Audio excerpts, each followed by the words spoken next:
إلهي نسألك بالاسم الأعظم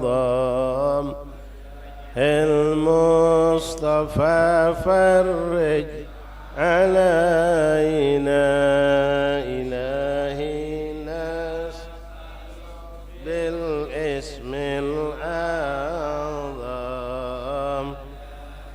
مصطفى فرج علينا ببسم الله تداينا ونحمده على نعمه فينا توسلنا به بكل رياث الخلق رب العالمين وبالأسماء وردت بنص وما بالغيب مسونا بكل كتاب زله تعالى شفاء للمؤمنين وبالأسر توسلنا ولذنا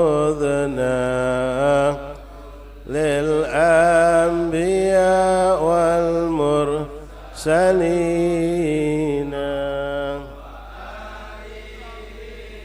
مع الأصحاب جمعا وكل التابعين طوائف الأملاك ندعو بما أجمعين بأمر الله ترى أولياء والصالحين أخص به الإمام القدس حقا وجيه الدين تاج العارفين رقى في رتبة التمكين مرقا وقد جمع شريعة واليقين إن أسألك أعظم جاه المصطفى فرج علينا وذكر العيد رسل قد بها جلاء القلب صدى للصادقين في الدين محي الدين حقا له تحكيمنا وبه اقتدينا كمال الدين سعدا نظيم الحال تجل بدينا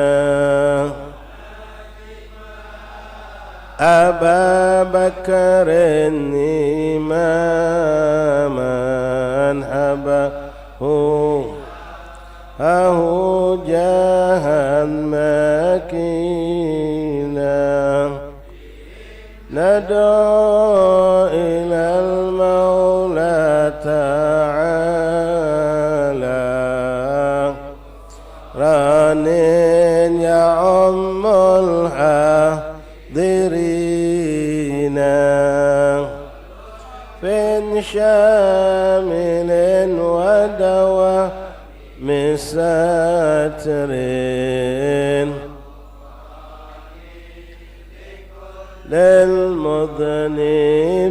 للمذنبين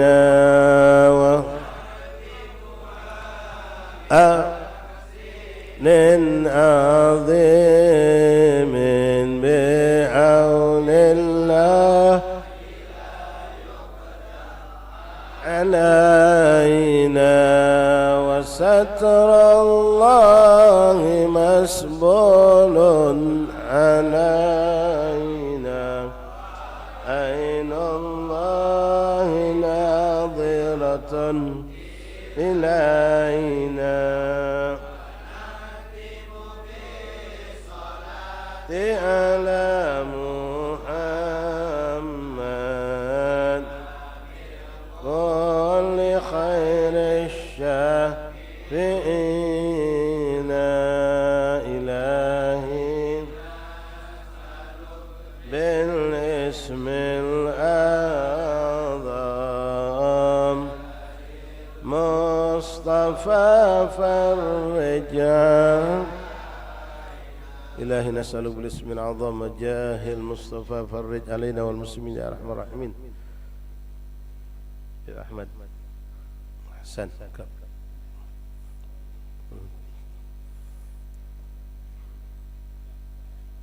إلهي نسألك بالاسم العظيم جاه المصطفى فرج علينا والمسلمين يا أرحم الراحمين. فاتحة إلى رسول شفينا قرة عيننا سيدنا رسول الله محمد بن عبد الله صلى الله عليه وسلم وأهل بيته وأزواجه وذريته وأنصاره وأصحابه وأحبابه أجمعين ثم إلى أرواح كافة أولياء المقرب من مشارق الأرض إلى مغربها برها وبحرها ثم إلى أرواح كافة من أهل هذا البلد ألف لمن درس لهم كلهم أجمعين خصوصا متقدم هذه الحارة في المصلى من الأولياء الصالحين أجمعين خصوصا حبيبنا الحبيب بنغران شريف علي بن حسين مشابرين وأولاده وذرياته أجمعين ثم إلى روح متقدم في هذه الحارة في هذا المصطلح من العلماء الصالحين خصوصا الحبيب عبد الرحمن زبير الأدرس والحبيب محمد بن حمد شبكة بن سالم والحبيب محسن بن أحمد الكعب وكافة مشايخنا ومعلمينا ذوي الحقوق علينا ومن ينفق ومن يتصدق ومن يخدم في هذا المصلى إن الله يتغشاهم برحمة وصول الجنة إن الله يعيد علينا من بركاتهم وأسرارهم وأنوارهم وعلومهم وكراماتهم ونفاتهم في الدنيا والآخرة ثم إلى أرواح والدينا ووالديكم وأمواتنا وأمواتكم أمة المسلمين أجمعين إن الله يغفر لهم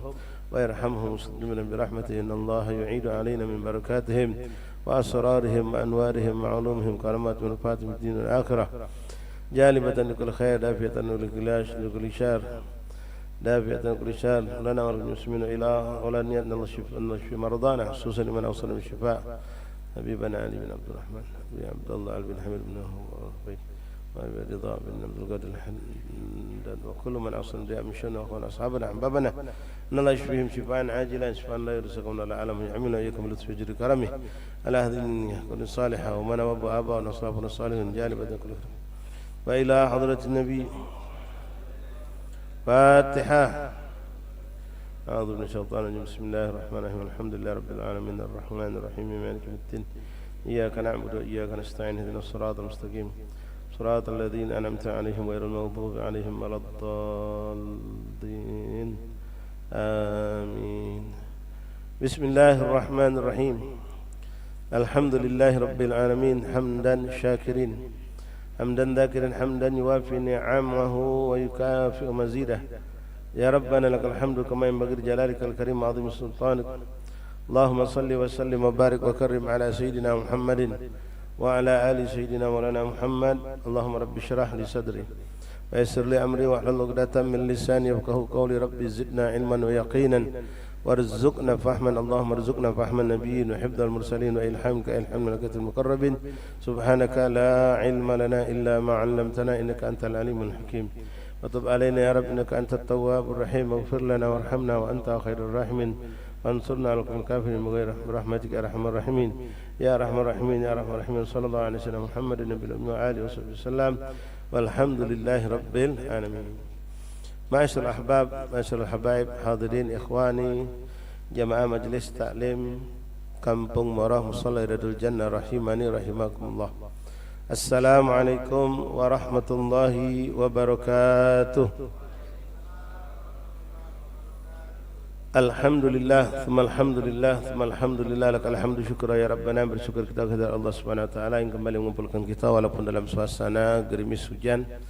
Allah masih berikan kita kemampuan dan kemauan untuk mendatangi majlis. Alhamdulillah, mungkin sebagian kawan-kawan kita ada yang punya kemauan tapi tidak ada kemampuan. Tapi insya-Allah sesuai apa yang pernah kita baca dalam majlis ini, Allah akan melihat niat-niat mereka yang ada udzur untuk tidak mampu menghadiri suatu tempat kebaikan, melakukan suatu amal kebaikan, namun memiliki niat yang sungguh-sungguh. Walaupun mereka tidak mampu melakukan perbuatan baik tersebut, Allah tidak mengharamkan mereka dari pahala, dari keberkahan suatu majlis atau suatu amal perbuatan yang baik. Dan insya-Allah kita yang duduk, yang hadir bila Allah untuk hadir pun mendapatkan hal yang sama, bahkan mungkin lebih dari mereka yang tidak sempat hadir. InsyaAllah cucuran hujan yang sampai ke tubuh kita, ke badan kita, menjadi saksi kita di hadapan Allah Subhanahu wa ta'ala, menjadi pelebur dosa kita dan menjadikan sumber kesehatan untuk kita insyaAllah. Amin ya rabbal alamin. Ma'asyal ahbab hadirin rahiman rahimakumullah. Alhamdulillah pada malam hari ini kita kedatangan sedulur kita dewek, saudara kita Sayyid Ahmad, ya, Sayyid Ahmad bin Hasan Al-Kaf Muhammad Ahmad atau Mat Hasan. Iya, Ahmad bisa Muhammad. Nah, ya, Habibana Muhammad bin Hasan Al-Kaf. Beliau ini kawan kita kecil, ya, sama-sama banyak gawe baik lakukan bersama. Cuma beliau sempat merantau jauh, datang dengan balik ngilang lagi, ya, kemana-mana. Dan malam ini alhamdulillah semalam beliau juga hadir di Lawang Kidul. Untuk malam ini kita insyaAllah nanti minta kesempatan beliau untuk sedikit menyampaikan, ya, nasihat yang insyaAllah bermanfaat untuk kita. Namun sebelum kita berikan waktu yang luas sampai isya kepada beliau, kita tabarukan sedikit membaca hadis Rasulullah SAW yang ada dalam kitab Riyadhus Shalihin yang dikumpulkan di kalangan oleh Imam Nawawi. Pada pertemuan yang lalu kita masih ingat ikhwan bagaimana Rasulullah SAW menceritakan tentang pentingnya niat dan tujuan yang kita harus pancangkan, kita harus pasangkan untuk setiap gawe baik kita dengan niat-niat yang solehah. Rasulullah bercerita pada hadis yang terakhir kita dengar kemarin tentang seorang yang hidup di zaman sebelum umat Rasulullah, seorang yang pernah melakukan dosa besar luar biasa, tak tanggung-tanggung. Dia membunuh 99 orang. Lalu dia ada keinginan untuk bertobat kepada Allah, keinginan untuk kembali kepada Allah. Mendatangi seorang yang dia bertanya di mana ada orang alim, yang dia kepengen dapat bimbingan, dapat arahan, dapat jalan untuk menyampaikan dia bisa mendapatkan ampunan dosa dari Allah, bisa dekat kepada Allah. Subhanallah, didapatkan seorang yang justru yang membuat dia menambahkan perbuatan salahnya. Ketika dia bertanya apakah masih ada pintu tobat bagi aku yang telah membunuh 99, dijawab oleh rahib tersebut 99 yang kita dengar membunuh sikap sudah alangkah besar dosa, 2 apalagi 3 ini 99. Maka sang rahib mengatakan seakan-akan sudah menutup pintu taubat untuknya. Maka karena dia putus asa saat itu mendengar sudah tidak bisa kembali kepada Allah dan terima taubat, maka digenapkannya jadikannya 100. Ya, tapi subhanallah, memang Allah menghendaki orang hamba harus kembali ke jalan Allah. Allah tidak hilangkan keinginannya untuk kembali kepada Allah walaupun dia telah membunuh genap 100 orang. Lalu dia bertemu dengan seorang rahib yang soleh, yang bijak, yang mampu memberikan suatu petunjuk yang baik. Ketika dia bertanya tentang membunuh 99 lalu digenapkan 100, bahkan yang dibunuh yang 100 rahib, bukan orang biasa. Maka sang rahib yang ditanya bukan karena takut, ya takut oh ini kalau kayak ngomong kedak timo bunuhnya juga, enggak, tapi memang seorang alim soleh bijak yang tahu tentang bagaimana wasi'ah rahmatullah, wasi'ah maghfirah min Allah Subhanahu wa taala, yang mana ampunan dosa Allah tak pernah tertutup. Selagi kita masih nyawa di kandung badan, dan Allah selalu mengatakan bagi hamba yang bermaksiat di siang hari Allah buka pintu maaf, di malam hari yang bermaksiat di malam hari Allah buka pintu maaf, di pagi di siang hari. Maka rahib terus mengatakan Allah tak pernah nutup pintu rahmat dan maghfirah, taubatmu akan diterima oleh Allah. Maka taubatlah hamba tersebut, tapi dia takut kalau dia tidak hidup di satu lingkungan yang membantunya untuk bisa istiqamah dalam taubat, dia akan terjerumus dalam kemaksiatan lagi, dalam kesalahan lagi. Maka rahib ini menunjukkan dia kepada suatu tempat, di mana tempat tersebut kehidupan kumpul desa yang berkumpul di situ orang-orang baik, orang soleh dengan kehidupan yang baik yang bisa menjaga dia dari salah butuhan, keburukan, dan bisa membawa dia dekat kepada Allah. Singkat cerita, dalam perjalanan dia wafat. Ketika dia wafat, di pertengahan jalan itu malaikat Allah ribut memperebutkan sang mayit. Ya, ini jangan dianggap cerita yang aneh-aneh. Hadis Rasulullah sahih tafaqun alaih. Ya, memang kalau tidak pernah dengar ada cerita macam itu, malaikat ribut. Berebut seorang hamba tadi. Ya, memang Rasulullah kok nyampaikan takhasus. Atau mereka berdebat memperebutkan, aku lebih berhak ngawin ke neraka karena dia banyak dosa. Yang sikap lagi malaikat mengatakan aku berhak narik dia ke surga karena dia sudah taubat kepada Allah. Sampai Allah mengadili dengan mengutus seorang malaikat yang ketiga dengan cara menghitung masafah, jarak antara dia menuju ke tempat dan dari tempat dia meninggal menuju ke tempat yang dia akan tuju. Maka singkat cerita kita dengar kemarin, Allah memerintahkan kepada bumi untuk melipat diri, jadi memendekkan jarak antara dia menuju ke tempat taubat, sehingga diputuskan kalau dia min ahli jannah, maka dirembeklah oleh malaikat ahli surga tersebut. Nah, di sini menunjukkan pentingnya ikhwan keinginan tekad kita untuk berbuat kebaikan, tapi tidak cukup taubat itu dengan cuma kita taubat, tapi injilah. Yang mana injilah itu meninggalkan tempat gawean, tempat kita, tempat itu yang merusak kita. Karena buk'ah itu, lingkungan itu yang bisa mempengaruhi kita dengan cepat. Kita baru seminggu jadi orang baik, balik lagi jadi orang buruk gara-gara lingkungan yang kita tinggalkan. Ya, setelah juang tadi itu kadang-kadang kita lah dicampainya ketika seorang taubat dari merokok, tapi masih kumpul sama merokok, paling 3 hari. Ya, maksudnya ngapa? Masih kumpul sama merokok. Ya mau tak mau dia akan terpengaruh. Ya, mulai datang pikiran tidak pola, yang penting jangan beli. Masih kan ada fase, akhirnya balik lagi. Baju basong sini taubat sambal. Jadi syarat taubat itu kan begitu. Menyesali atas perbuatan dosa tersebut, lalu bertekad bulat untuk tidak mengulangi dan meninggalkan. Ini yang penting nih, meninggalkan. Sering ya kami sampaikan kepada antum, kita dalam WA ada hubungan dengan orang yang tidak benar, perempuan yang bukan mahram kita berhubungan apa. Nak mutuskan bukan cuma istighfar astagfirullah, nomor kita masih disimpan dia, nomor dia masih kita simpan. Bes tunggu dengar. Tiap punya lagi, pengen lagi kontak, hubungi lagi tidak selesai. Caranya hapus nomor dia, kita hapus nomor dia, tapi dia masih simpan nomor kita, masih dihubunginya. Kalau memang nak taubat ganti nomor. Ganti mau tahu nomor dia kita blokir, tapi nomor kita masih simpan, ganti nomor lain dia. Jadi mana cara biar benar kita bisa taubat, kita harus berusaha seperti yang dilakukan oleh seorang laki-laki tadi yang digambarkan oleh Rasulullah sallallahu alaihi wasallam. Tapi ikhwan yang kita tabarrukan, ingat waktu maghrib tidak begitu panjang, kita insyaallah pengen mendengar nasihat-nasihat dari guru kita, saudara kita Sayyid Muhammad bin Hasan Al-Kab insyaallah taala. Ana bacakan sebuah hadis Rasulullah sallallahu alaihi wasallam yang qulubina sima'i adhanina ditabarruk bi hadis al-Mustafa sallallahu alaihi wasallam. Bismillahirrahmanirrahim. Alhamdulillah rabbil alamin. Allahumma shalli wa sallim ala sayyidina Muhammad wa ala ali sayyidina Maulana Muhammad. Wa an Abdullah bin Ka'ab bin Malik wa kana qa'id al-Ka'ab radhiyallahu anhu min banihi hina amiyah. Qala sami'tu Ka'ab bin Malik radhiyallahu anhu yuhaddithu bi hadithihi hina takhallafa an Rasulullah sallallahu alaihi wasallam fi ghazwati Tabuk.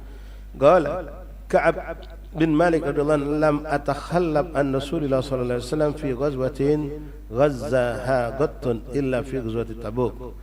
Ghaira anni qad takhallaftu fi ghazwati Badrin wa lam yu'atib ahadan takhallafa anhu. Innama kharaja Rasulullah sallallahu alaihi wasallam wal muslimuna yuriduna ghaira Quraisyin hatta jama'a Allah ta'ala bainahum wa baina aduwwihim ala ghairi mi'adin wa laqad shahidtu ma'a Rasulullah sallallahu alaihi wasallam lailatul aqbah hina tawathaqna ala al-islam wa ma uhibbu anna li biha mashhadan badrin wa in kanat badru adhkur fi an-nas minha فكان من خير حين تخلفت عنه رسول الله صلى الله عليه وسلم في غزوة تبوك أني لم أكن قط أقوى ولا أيسر مني حين تخلفت عنه في تلك الغزوة والله ما جمعت قبلها راحلتين قط حتى جمعتهما في تلك الغزوة ولم يكن رسول الله صلى الله عليه وسلم يريد غزوة إلا ورأى بغيرها حتى كانت تلك الغزوة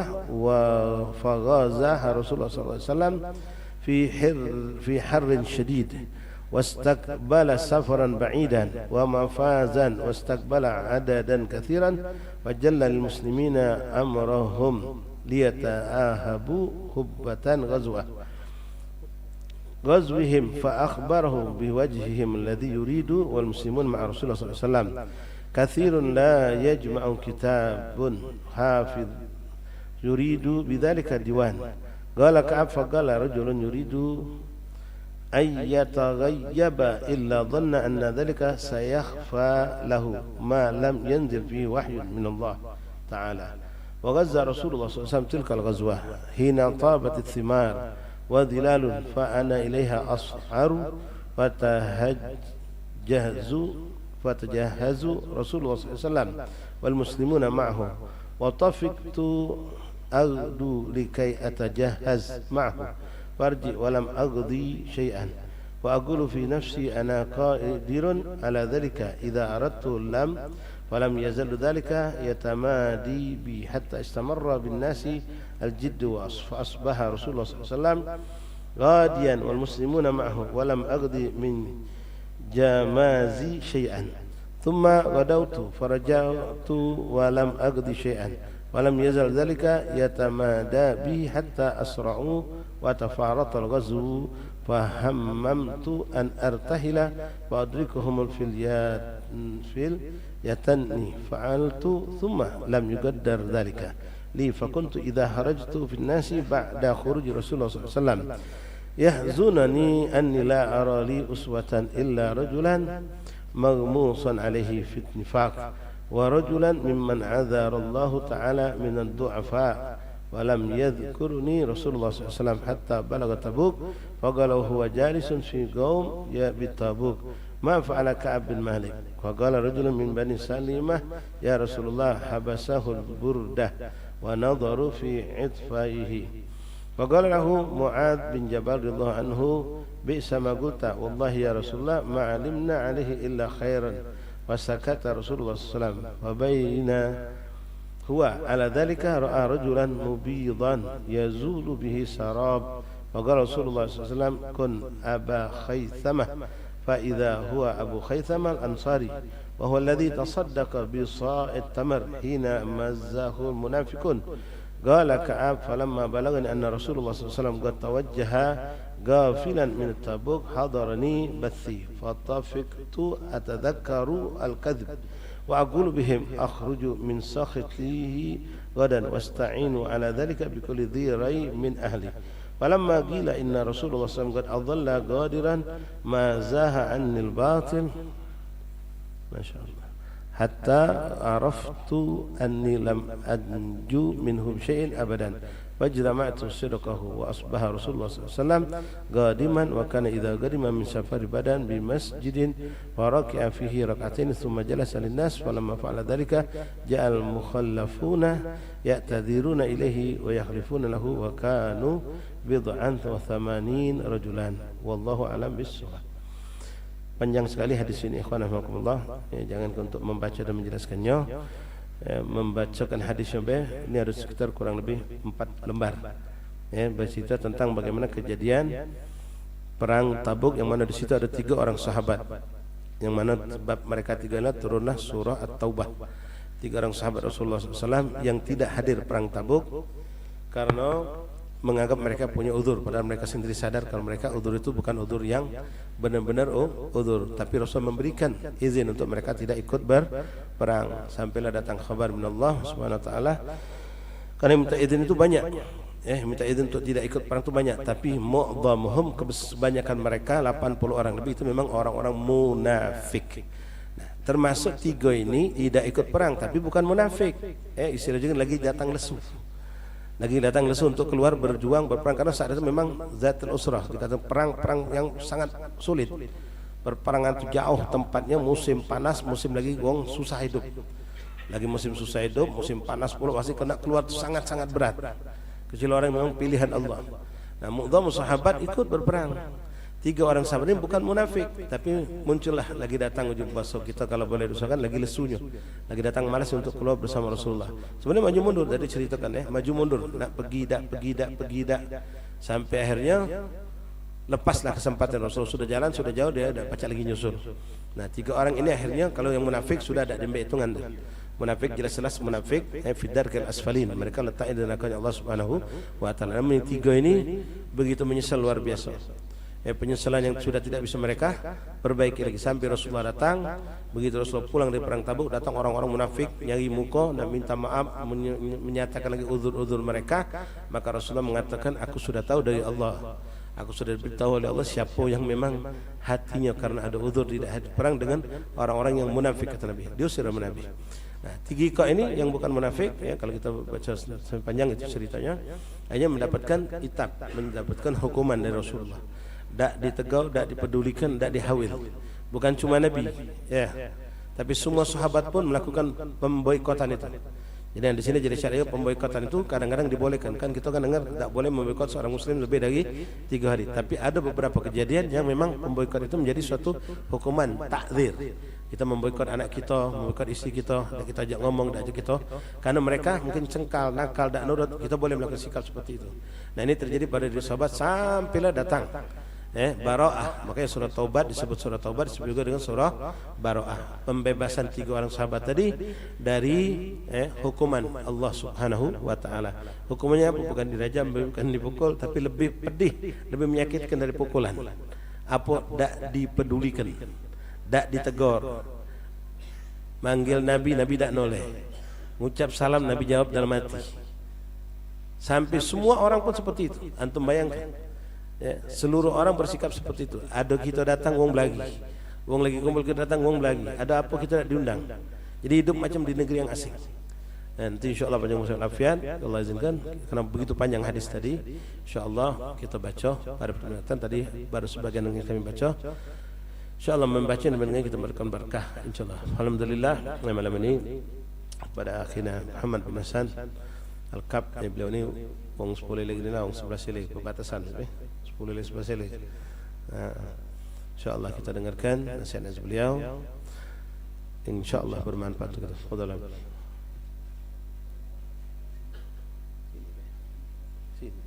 La, kosong lagi tadi. Bismillah. Bismillah. Talab Muhammad. Masyaallah, jazakallahu khair.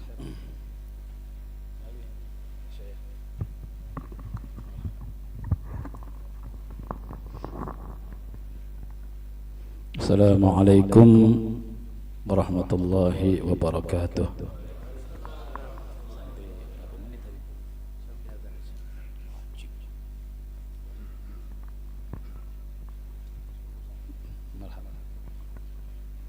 Alhamdulillah hamdan katsiran tayyiban mubarakan fihi ala kulli hal.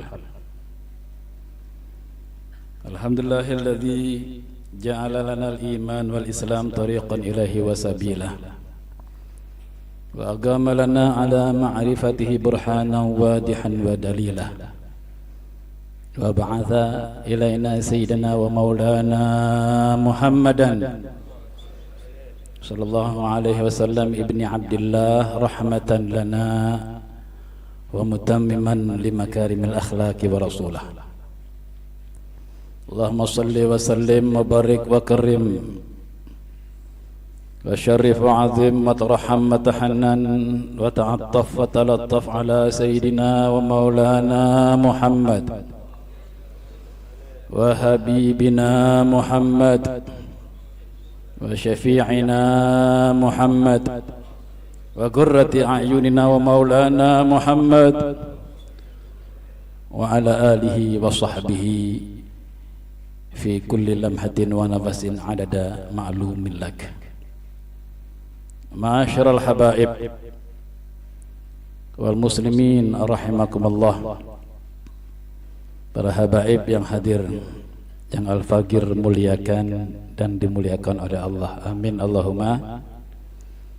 Antum kalau ada dai atau ustadz menyebut antum yang dimuliakan Allah, antum bilang amin. Soalnya kalau orang dimuliakan Allah itu adalah orang yang ahli takwa. Inna akramakum indallahi atqakum. Orang-orang yang dimuliakan oleh Allah Ta'ala adalah orang-orang yang paling takwa di sisi Allah. Amin Allahumma. Masyarul habaib muslimin rahimakumullah. Wabil khusus kepada orang tua kita Al-Habib Ali Al-bin Hamid Wal-Habib Alwi bin Muhammad Al-Marzak. Mudah-mudahan beliau diberikan Allah Ta'ala panjang umur, sehat wal-afiyah, amin ya rabbal alamin. Tahussu bidzikri akhina fillah Al-Ustadz Syukri bin Syahab hafizahullahu wa ra'ah. Mudah-mudahan Allah Subhanahu wa taala selalu menjaga beliau, memberikan perlindungan kepada beliau, dimudahkan segala langkah dakwah beliau dimanapun berada, dan diberikan panjang umur, sehat wal-afiyah, amin ya rabbal alamin. Masyaallah habaib, mungkin Al-Faqir tidak dapat menyebutkan satu persatu daripada nama-nama antum semua, namun tidak mengurangi rasa hormat dan ta'zim kepada antum semua, wabil khusus juga akhina fillah akhi kabir Sayyid Ahmad Rusdi alias Ka'ayib bin Hasan Al-Kab. Mudah-mudahan kita semua doanya sama, diberikan panjang umur, sehat walafiat, rezeki yang banyak, barokah, bermanfaat untuk keluarga, bermanfaat untuk agama, bermanfaat untuk tetangga, amin ya rabbal alamin. Masyaallah hadirin rahimakumullah, Al-Faqir datang ke sini dengan niat ta'lim, belajar, ta'allum, mendengarkan ilmu-ilmu yang akan disampaikan oleh para alim ulama, para ustadz. Namun beliau memberikan satu imbauan untuk menyampaikan sedikit daripada ilmu agama yang mungkin prasangka beliau mungkin Al-Faqir ini bisa. Sebenarnya Al-Faqir nggak bisa. Ini adalah satu anugerah besar dari Allah Subhanahu wa taala yang diberikan kepada Al-Faqir. Hanya saja Al-Faqir sami'na wa ata'na, hanya taat dan mendengarkan apa yang diminta oleh Ustadz Syukri untuk menyampaikan. Mudah-mudahan Allah Subhanahu wa taala memberikan anugerahnya untuk kita semua ilmu yang bermanfaat pada malam hari ini, amin ya rabbal alamin. Hadirin yang dimuliakan Allah, majelis ilmu itu majelis yang paling mulia. Yang hadir saja sudah dipanggil hadirin hadirat yang dimuliakan Allah, itu satu. Diterangkan dalam kitab Atqiyah, satu bab ilmu dibahas dalam satu majelis itu pahalanya luar biasa. Kita tidak ikut ngarang kitab, tidak ikut baca, tidak ikut menerangkan, hanya duduk saja, walaupun umpama ngantuk atau tidur ya, tapi jangan bawa bantal ya. Umpama ngantuk sampai majelis ngantuk, kecapean begawi umpama, itu pahalanya ditulis seperti ibadah 1 tahun. Ditulis lagi dalam kitab Atqiyah itu seperti ibadah ya, menjenguk 1000 orang sakit dan mengantarkan 1000 jenazah. Coba kalau di sini ada 1000 orang sakit, kira-kira antum mampu enggak menjenguknya 1000 orang sakit? Enggak mampu. Kalaupun mampu ya habis itu orangnya sakit nanti. Sallallahu alaihi Muhammad, sallallahu alaihi Muhammad. Hadirin yang dimuliakan Allah, pahalanya cuma duduk saja. Ini khususnya apalagi yang sudah sepuh-sepuh ini ya. Ya harusnya jangan meninggalkan majelis karena sudah mendekati ya hari kemudian hari yaitu alam barzakh. Tapi tidak juga menutup kemungkinan yang muda-muda terkadang duluan daripada yang tua-tua. Artinya hadir ke majelis tidak dikhususkan untuk orang tua supaya tempat peristihatannya mencari bekal, tidak. Ya mulai muda ini kita kumpulkan bekal. Amin Allahumma. Masyarul hadirin rahimakumullah, di dalam memahami beberapa ilmu ya, di sini kita harus kenal para alim ulama dulu ya, supaya kita nanti akan mencintai ilmu dan mencintai alim ulama. Ulama itu adalah orang-orang yang dimuliakan Allah. Innamal ulama ya, itu dimuliakan oleh Allah. Sebagaimana sahabat Rasulullah SAW memuliakan nabinya. Jadi jangan dikira ulama itu seperti orang biasa saja setelah pulang dari pesantren karena sohib lama seperti biasa, jangan ya. Harus dibedakan ya. Apalagi terkadang kita orang awam seperti saya sudah sering ikut ngaji sana, pengajian sini, sudah banyak gurunya atau dekat sama orang alim ini orang. Padahal kita ini masih awam. Ya, begitu ketemu ustaz kayak biasa saja itu. Nah, itu kurang adab ya. Antum tahu enggak ya? Para guru yang sudah selesai belajar di pondok pesantren ini berat. Satu hari 24 jam terus bergelut dengan ilmu. Menghafalkan 800 bait alfiyah, menghafalkan 1000 bait di dalam kitab Ibnu Ruslan Zubat. Enggak gampang jadi ustaz. Maka dari itu kita yang awam kalau melihat ustaz jangan seperti sohib, jangan seperti teman, ustaz, jangan. Lain. Dan antum kalau sudah belajar sama ustaz jangan kayak ustaz. Belum apa-apa, kita ini awam. Kalau antum mau betul-betul tahu pondok pesantren ini lengkap, ilmunya lengkap. Nanti sedikit-sedikit kita sudah mendengar tausiah, mendengar kadang dari medsos ilmu sedikit terus menyampaikan. Dimengisi terus menyampaikan, jangan. Belum tugasnya. Tugas itu sudah ditugaskan kepada para ustadz. Kita ini hanya awam, mendengar, mengamalkan. Kemudian sampaikan kepada anak istri. Takut nanti kalau kita mendapat ilmu sedikit, kemudian menyampaikan orang lain, sedangkan ilmu ini furuknya banyak. Seperti ilmu fikih ini banyak furuknya. Ada yang bercadar, ada yang enggak. Nanti yang baru dapat ilmu sedikit, kamu kenapa kok enggak bercadar? Ini bercadar Hadramut, cadar semua. Padahal menurut satu imam boleh enggak bercadar. Imam Syafi'i yang memerintah yang memberikan hukum cadar itu. Imam yang lain ada yang tidak memberikan hukum cadar, boleh.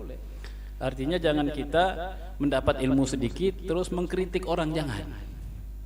Kalau kita belum betul-betul ya menaungi ilmu yang banyak di pondok pesantren, kemudian berhasil sudah menjadi betul-betul paham banyak ilmu. Ma'asyiral hadirin rahimakumullah. Di dalam semua amal ibadah yang harus kita terapkan 3 dimensi ilmu. Seperti contohnya sholat. Sholat ini harus terdapat 3 dimensi ilmu yang harus kita amalkan secara bersamaan. Pertama, ilmu fikih. Tentunya kita harus tahu syarat rukun, ya. Kemudian syarat, sebab, rukun, mani, sahih, fasid di dalam usuluddin, di dalam usul fikih. Kalau sunnah sama hukumnya tahu, wajib, haram, sunnah, makruh, mubah. Itu hitabut taklif. Kalau hitabul wad'inya, yang wajib bisa menjadi haram, ya, yang wajib juga bisa menjadi haram. Jadi kita harus kejar di mana ustadz yang belajar fikih, yang mengajarkan fikih. Kita harus menguasai fikih supaya amal zahir kita benar. Kedua, di dalam salat yang harus kita terapkan ilmu tasawuf, menjaga kebersihan hati daripada sifat iri, dengki, hasud, ujub, riya, sombong, takabur, zikra wa sum'ah. Riya, pamer. Ujub, enggak ngomong tapi hati itu aku ini sudah menghafalkan di rumah, banyak sudah hafalanku, sudah banyak wiridku. Ini ujub itu. Sombong, banyak ngomong. Kelebihannya diri itu disampaikan sama orang. Sombong, riya, ujub, sombong. Kemudian takabur, ya sombong. Rasulullah SAW menyampaikan dalam satu hadis, la yadkhulunal jannata man kana fi qalbi mithqala dzarratin minal kibir. Tidaklah seseorang itu masuk ke dalam surga dikarenakan di dalam hatinya terdapat 1 biji zarrah sifat sombong. Biji zarrah itu ya kama biji jagung, kama biji kacang hijau, kurang lebih begitulah tafsirannya. Ujub, sombong, riya, takabur, iri. Nah, iri ini banyak iri nih, penyakit iri nih. Nggak bisa ngelihat orang lebih iri. Nggak bisa ngelihat orang yang lebih sugih, lebih kaya, mulai iri. Ngelihat orang yang lebih alim sedikit, iri. Ini alimnya betul-betul alim. Terkadang orang awam ini banyak kritik, sok kritik tapi apa? Tapi ilmunya nol. Ilmunya nol, ilmu baru paham sedikit, baru belajar sana belajar sini, lihat ustadz satu kok lain, mengkritik apa betul. Nah ini yang harus dijaga. Ini iri. Kadang orang sudah benar tetap saja iri. Itu kok sugi, jangan-jangan pelihara tuyul dia itu. Hasud ini memecah belah orang. Bagaimana suami istri itu pisah? Bagaimana itu keluarga supaya hancur? Dengki, bagaimana orang itu supaya mati? Ini dengki lebih dahsyat lagi ini. Masyaallah hadirin rahimakumullah, zikrah. Nah, zikrah wa sum'ah. Nah, ini penyakit umum nian ini. Ya. Zikrah kepingin disebut dirinya sebagai orang yang baik. Kepingin disebut supaya tersohor, viral. Kalau orang yang habaib-habaib yang hadramut tanpa ustaz-ustaz yang masuk YouTube tuh itu tidak termasuk zikrah. Lain itu, sampean antum enggak tahu sudah. Innamal a'malu bin niat mereka sudah cukup sudah. Jadi jangan mengkritik ustaz yang ada di sana, jangan. Kita ini sekarang ilmu yang harus pakai ini kita, bukan orang. Kita ini. Jangan sampai kita merasa ingin disebut kebaikan kita, jangan. Kemudian sum'ah, supaya orang tuh tahu, dengar saya ini ikut invest ini, langgarin. Seumpama tuh, ini contohnya tuh. Supaya orang ini tahu, justru orang-orang dahulu menutupi amal. Di dalam salah satu keterangan, orang yang selalu menutupi amal, tidak tahu, orang sampai tidak tahu, itu menjadikan sebab dia masuk surga tanpa hisab. Masyaallah hadirin rahimakumullah. Al-Faqir ini asalnya dari Muaro juga. Lama memang kata sehari, kadang muncul hilang, ya itulah juddam ya kan, namanya makhluk itu kan taghayyur, makhluk itu berubah-ubah, kadang wujud, kadang Adam itu tidak kate, bukan Adam yang wong di lorong Sungai Buntu, bukan. Kadang muncul, kadang kecak Ustaz Obed lah gitu, tapi Ustaz Obed agak lama sini. Jadi ana teringat guru ana menyampaikan satu kaidah Arabiyah. Arif billah al-wali as-salih sahibul kashful jali Al-Imam Maulana Al-Habib Umar bin Ahmad Syahab 14 ulu. Ana dulu belajar di sana. Guru ana satu lagi Al-Imam Arif billah Al-Habib Habib Muksin bin Abu Bakar Al-Ka'ab. Guru ana di Palembang ini Habib Muhammad bin Hamid bin Syekh Abu Bakar Habib A. Guru ana satu lagi Habib Yayi, walaupun tidak pernah dengarkan tapi mijit di kakinya sudah. Jadi mijiti jadilah dapat berkahnya. Habib Umar bin Ahmad Syahab mengatakan ma tara tayrun martafa illa kama tara waga. Sejauh-jauh itik terbang maka dia akan kembali ke pelimbahannya, ke tempatnya. Itu seperti Al-Faqir ini, sejauh-jauh anak Kalimantan balik juga ke Muaro akhirnya. Amin Allahumma. Masyaallah rahimakumullah.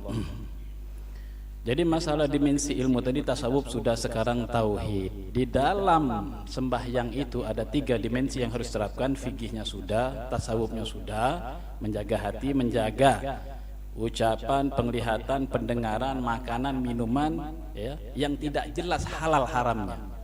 Coba, bukan cuma makanan, melihat, memegang, memindahkan, ya, memakai sesuatu yang belum jelas halal haramnya, itu tasawuf.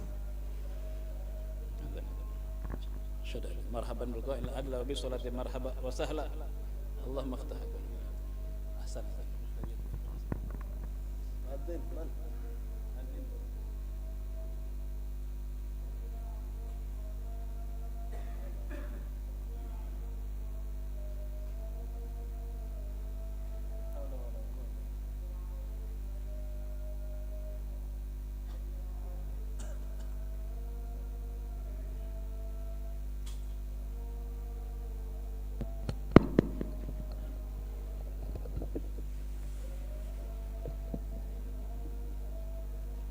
Allahu Akbar, Allah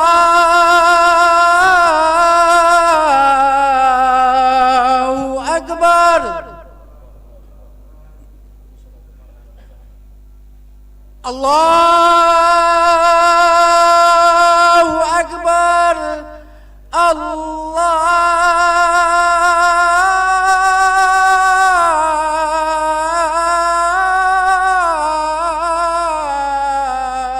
Akbar.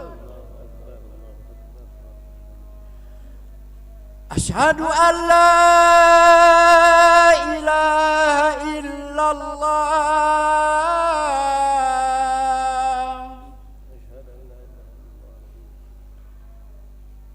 Asyhadu an la ilaha illallah.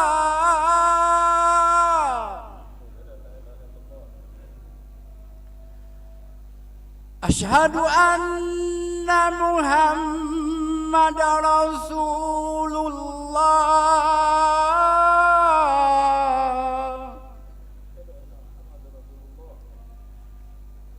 Asyhadu anna Muhammadar Rasulullah.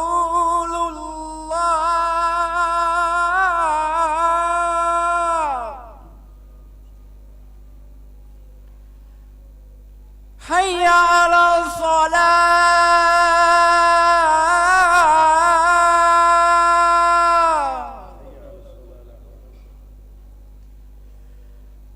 Hayya 'alal shalah.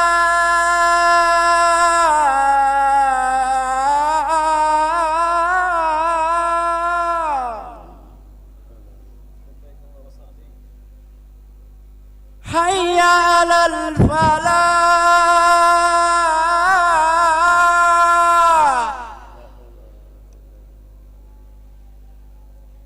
Hayya 'alal falah.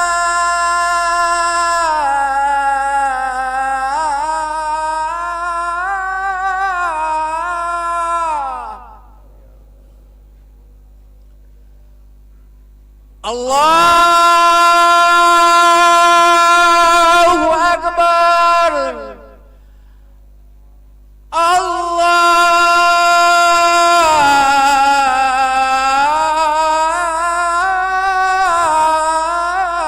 Akbar.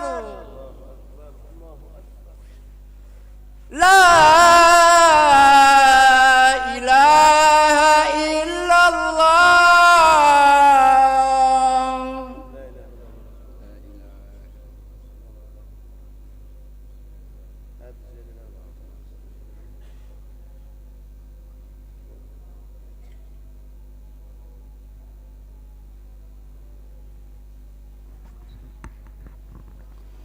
Alhamdulillah. Kita lanjutkan sedikit lagi masalah dimensi yang ketiga, yaitu di dalam pelaksanaan ibadah. Seperti contohnya sholat, kita harus paham fikihnya, harus paham tasawufnya. Yang ketiga, ini yang paling penting adalah paham akidah, paham tauhid. Bagaimana cara kita memahami akidah di dalam sholat? Sebab diterangkan di dalam kitab Bahjatul Wasail, syarah daripada Wasail karangan Imam Arif Bilal Qutub Maulana Al-Habib Ahmad bin Zaid Al-Habsyi, disyarahkan oleh Al-Imam Syekh Nawawi Al-Bantani di dalam kitab Bahjatul Wasail. Arkanul Islam khamsatun, syahadatu an la ilaha illallah wa asyhadu anna Muhammadar Rasulullah, wa iqamus shalah wa ita'iz zakah wa shaum Ramadan wa hajjul bait man istata'a ilaihi sabila. Rukun Islam itu ada 5, syahadat, salat, kemudian puasa, zakat, haji apabila mampu. Tapi ada terusannya, ma'al ikhlas wa tasdiq, harus disertai dengan ikhlas. Ikhlas wa tasdiq dan tasdiq. Ma huwal ikhlas wa tasdiq? Faman lam yakun mukhlisan, orang siapa yang sembahyang atau ibadat yang lain tanpa didasari dengan ikhlas, fahuwa munafik.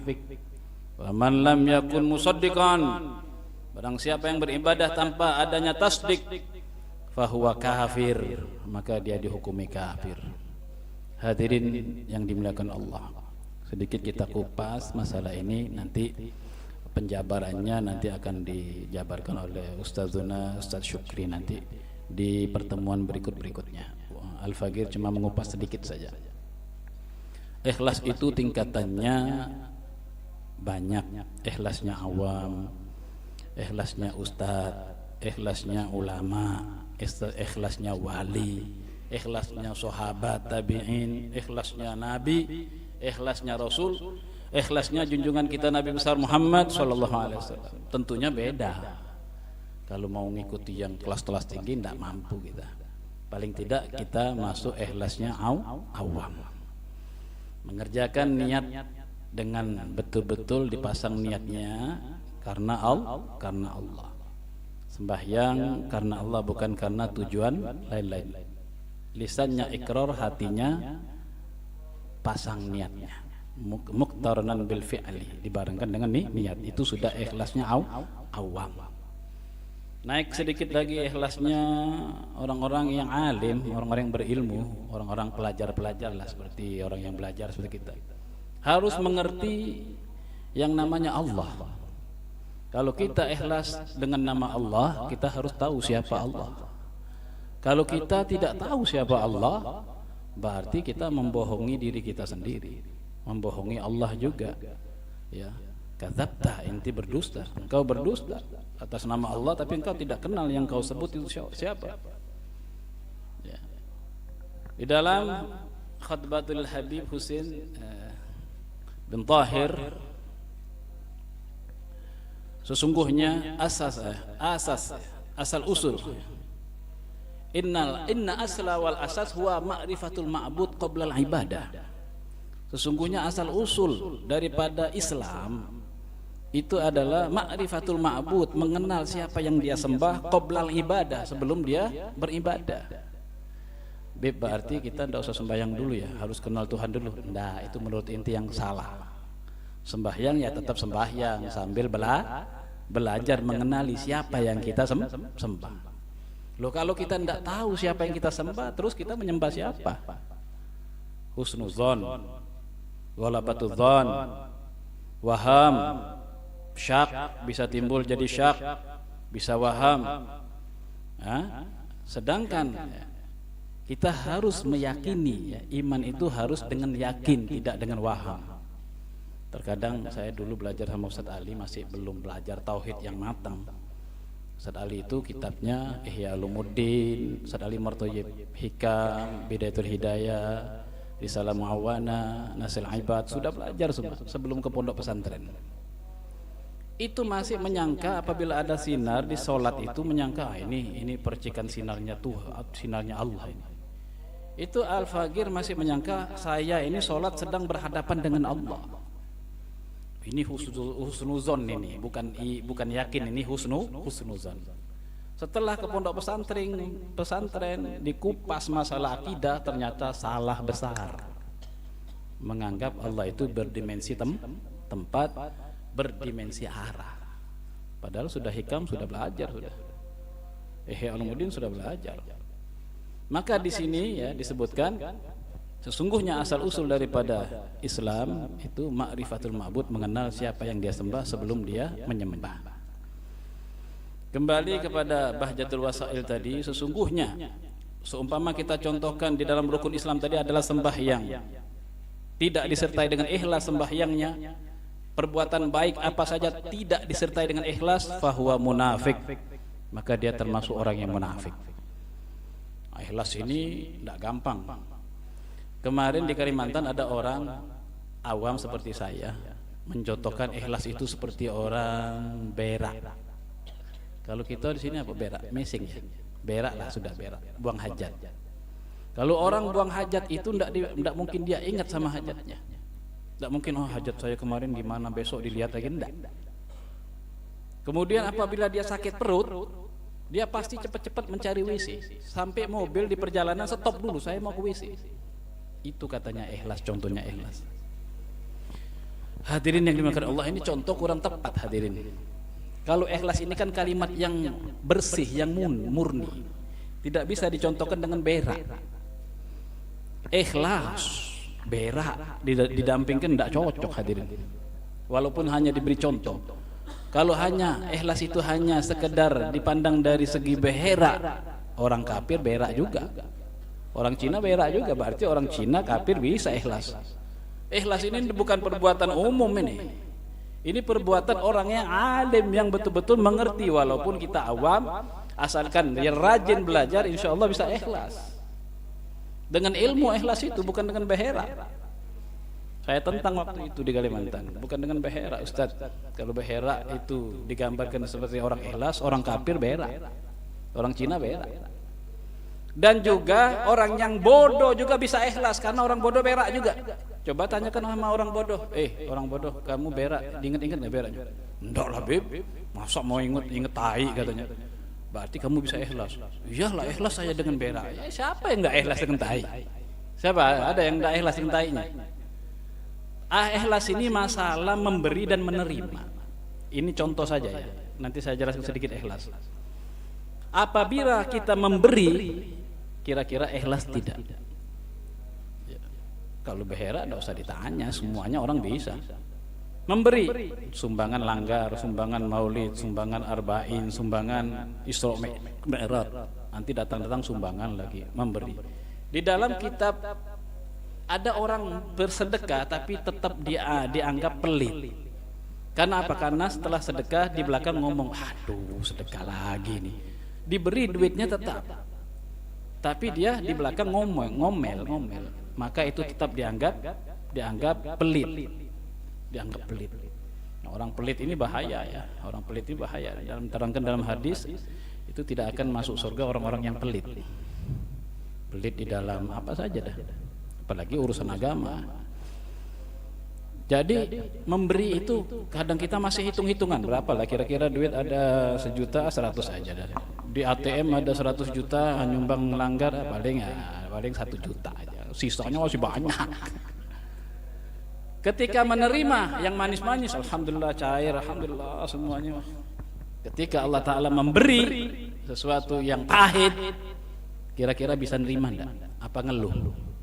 Diberi ujian, diberi cobaan, diberi cacian, diberi hinaan, kira-kira mengeluh apa tidak? Banyak yang mengeluhnya, saya juga mengeluh. Iya, mengeluh tapi kembalikan kepada Allah. Allah, dosa saya diampuni oleh Allah. Amin Allahumma amin. Ikhlas itu sebagian ulama ahli usul ya dia menjelaskan, menjabarkan, diambil daripada suratul Ikhlas. Yang isinya firman Allah Subhanahu wa taala, "Qul huwallahu ahad." Katakan wahai Muhammad, Allah itu ahad, esa, satu. Untuk memahami Allah itu satu, ya, ini tidak cukup membaca terjemah Allah itu satu sudah, tidak ada duanya. Harus memahami sifat-sifat Allah yang berkaitan dengan Qul huwallahu ahad, itu adalah wahdaniyah. Kalau kita menyatakan Allah Ta'ala itu satu seperti satu yang kita tunjuk ini, atau seperti satu yang bilangan, maka itu salah besar dan bisa menjadi kufur. Maka ini pentingnya belajar begitu di sini. Kenapa salahnya? Salahnya kalau satu ya seperti satu yang bilangan angka 1, 2, 3, satu itu bisa ditambah, bisa dikurang. Terus satunya Allah bagaimana? Wahdaniyat satu. Ada ta'addud. Wahdaniyat itu ada ta'addud, tidak ada berbilangan, tidak bilangan, bukan bilangan. La thaniya lahu, tidak ada yang menyamai, tidak ada yang menduai.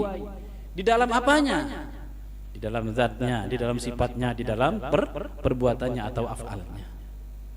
Paham wahdaniyat di dalam zat? Apa yang dimaksud dengan wahdaniyat fi dzat? Harus diterangkan dulu, maksudnya begini. Apa yang dimaksud dengan wahdaniyat fi sifat? Diterangkan dulu, maksudnya begini. Apa yang dimaksud dengan wahdaniyat fi af'al? Diterangkan dulu. Sudah paham wahdaniyat? Tidak cukup sampai di situ. Ada penjabarannya lagi, ada 5, namanya kumumul khomsah. Kam muttasil fi dzat, kam munfasil fi dzat, kam muttasil fi sifat, kam munfasil fi sifat, kam munfasil fil af'al. Memahami kumumul khamsah bisa sempurna untuk memahami wahdaniyat fi dzat, fi sifat, fi af'al. Bisa memahami wahdaniyat, maka bisa memahami suratul Ikhlas. Apabila sudah bisa memahami suratul Ikhlas, maka dia sudah termasuk orang yang bisa ikhlas. Hadirin, saya kasih contoh ini, mungkin pembahasan pondok pesantren ya. Saya umumkan ya, contohnya ikhlas fi af'al. kita jangan merasa kita punya amal. Ya. La fi'la illallah, tidak ada amal, tidak ada perbuatan, itu semuanya perbuatan dari Allah, khairihi wa syarrihi min Allah. Jangan merasa punya amal. Jangan merasa punya usaha. Wah, saya tiap pagi peras keringat, banting tulang mendapatkan rezeki, masa mau ngasih orang ini, wah orang itu kok enggak kerja. Saya kerja mulai pagi. Jangan merasa kita kerja. Batang tubuh kita ini yang ciptakan siapa? Tenaga yang ciptakan siapa? Keringat yang keluarkan siapa? Rezeki yang mengasih siapa? Allah. Sehingga kita ikhlas memberinya semua ini dari Allah. Itulah contohnya hadirin. Ini untuk kalangan kita yang awam. Masalah ikhlas. Satu, ikhlas. Tasdik kayak apa tasdik? Mau dijelaskan enggak ini? Tapi waktunya sudah cukup kayaknya. Kalau Al-Fagir jelaskan lagi tasdik asik ini ya. Tapi nanti insyaallah Ustadz Syukri yang lebih paham, yang lebih alim nanti akan membahasnya ya. Mudah-mudahan kita diberikan oleh Allah Ta'ala istiqomah di dalam hadir ke majelis ilmu, istiqomah dalam iman, istiqomah dalam Islam, istiqomah dalam ibadah, amal soleh, istiqomah dalam menjauhi dan meninggalkan apa saja yang dilarang oleh Allah Subhanahu Wa Ta'ala. Mudah-mudahan berkat majelis ilmu yang ada sekarang ini dan dimanapun berada majelis ilmu para aulia Allah, para asrafun soleh kita bertawasul kepada majelis ilmu. Mudah-mudahan kita diberikan oleh Allah Ta'ala panjang umur, sehat walafiat, diberikan rezeki yang banyak, yang berkah, bermanfaat untuk agama, untuk keluarga, untuk membantu tetangga. Kemudian mudah-mudahan hajat kita diberikan oleh Allah Ta'ala hajat yang dikabulkan oleh Allah, baik hajat dunia dan hajat akhirat. Amin ya rabbal alamin. Demikian inilah yang dapat Al-Fagir sampaikan. Hanya mengikuti perintah daripada Ustazuna Al-Habib Syukri. Mudah-mudahan ada manfaatnya fil akhirah. Amin ya rabbal alamin. Wassallallahu ala sayyidina Muhammadin wa ala alihi wasallam. Walhamdulillahil alamin. Wassalamualaikum warahmatullahi taala wabarakatuh. Assalamualaikum jazakumullah khair jazak. Terima kasih banyak kepada akhina Habib Muhammad bin Hasan Al-Kab. Ya, beliau ini rombongannya ya, mungkin sebagian antum kenal guru-guru kita juga tadi sempat disebut Ustaz Ubaid, almarhum Ustaz Muhammad bin Husain Syahab, Ustaz Ade, Ustaz Hasim, Ustaz Lutfi, almarhum juga. Ya, bahkan yang mungkin sebagian ikhwan tidak tahu ya, cikal bakal Maulid Arba'in itu siapa yang pertama merintis menggerakkannya, mereka inilah ustaz-ustaz yang datang tahun 2000-an itu yang mengembangkan terus menjadi besar. Yang cikal bakal pendiri atau membuat Maulid Arba'in sendiri orangnya sudah kemana-mana kita tidak tahu ya, yang jelas kita yang ikut tahu. Sebagian masih di Palembang, wa kam minhum sudah almarhum ya, termasuk beliau ya, ustaz-ustaz kita yang dulu, mereka yang juga belajar kebanyakan dengan Ustaz Ali Umar Thayyib ya, guru-guru kita dulu, Ustaz Umar bin Ahmad Syahab ya, Masya Allah Ta'ala radhiyallahu anhu. Alhamdulillah banyak orang-orang besar di Palembang itu memang mereka sifatnya mastur ya, baru zaman-zaman tahun 2000 pucuk majelis itu makmur di mana-mana, banyak majelis Islam ya. Dulu orang-orang itu memang mendatangi guru ya, banyak mendatangi guru. Majelis terbuka seperti ini tidak banyak, kalaupun ada ya contohnya langgar kita jadi saksi, Ustaz A buka majelis berapa gelitir manusia yang hadir. Nah, tapi balik tadi mukhlis, ikhlas, bertahan mereka. Ya, walaupun yang dengar sedikit mereka tidak tinggalkan.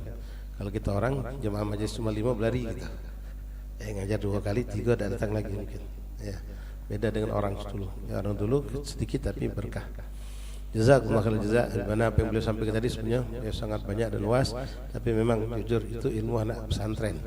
Ya, ilmu anak pesantren, dan anak antum juga kalau baru mondok setahun 2-3 tahun mungkin belum mencapai juga ilmu yang seperti itu. Yang butuh kesabaran, mondok itu tidak cukup 1-2-3 tahun balik anak langsung bisa ceramah, bisa dakwah. Enggak ikhwan, paling kecil 8-10 tahun ya, bahkan mereka mungkin ngelanjut lagi. Kalau kita anak baru 2 tahun langsung pengen lebaran tampil khutbah ya, kaget dulu. Ini kadang-kadang kita buru-buru ya, pengen lihat hasil, anak sabar ya, sabar. Wahakata ikhwan, wallahu alam bissawab.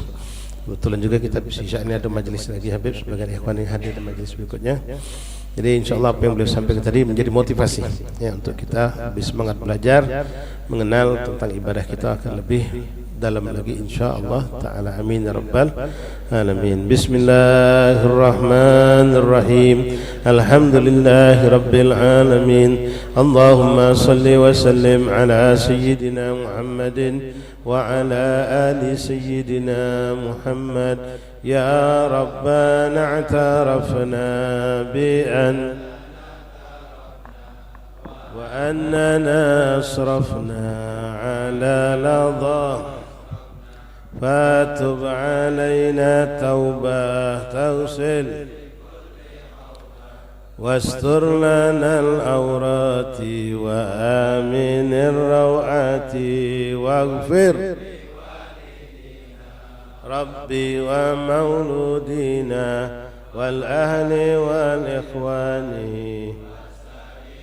خلاني وكل ذي محبة أو جيرة أو صحبة والمسلمين أجمع آمين. فضلا وجودا منا لا باكتساب منا بالمصطفى الرسول الأعظم صلى وسلم ربي عليه عد الحب وآله والصحب عدادة الصحب والحمد للإله. فاتح القبر.